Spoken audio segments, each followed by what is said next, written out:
খামার করতে চান কিন্তু লোকসানে ভয় পাচ্ছেন? তাহলে আজকে ভিডিওটা আপনার জন্য। জানবো নতুন খামারিদের জন্য সবচেয়ে কম ঝুঁকির 5টি খামার আইডিয়া।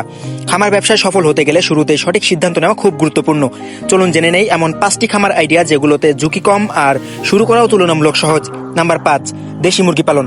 কম খরচে শুরু করা যায় এবং দেশি মুরগির চাহিদা সবসময় বেশি। খাবারের খরচ কম, বাজারের দাম ভালো, নতুনদের জন্য নিরাপদ একটি অপশন।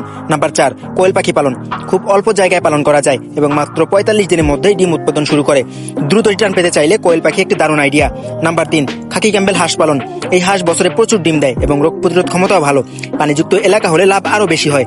নাম্বার 2, ব্ল্যাক বেঙ্গল ছাগল পালন। ছোট আকারের হলেও এই ছাগলের বাজার চাহিদা অনেক বেশি, খাবারের খরচ কম আর বাচ্চার দাম ভালো পাওয়া যায়। নাম্বার 1, ছোট স্কেলে তেলাপিয়া মাছ চাষ। ছোট পুকুর বা ট্যাঙ্কেও তেলাপিয়া চাষ করা সম্ভব। বাজার চাহিদা সবসময় থাকে আর বিক্রিও সহজ, তাই ঝুঁকি তুলনামূলক কম। সব মিলে বলা যায় সঠিক পরিকল্পনা ও ধৈর্য থাকলে এই খামার আইডিয়াগুলো নতুনদের জন্য হতে পারে নিরাপদ ও লাভজনক শুরু। আপনি কোন খামার দিয়ে শুরু করতে চান? নাম্বার লিখে কমেন্ট করুন। আর এমন কৃষি ও খামার বিষয়ক ভিডিও পেতে পেজটি ফলো করুন। ধন্যবাদ সবাইকে।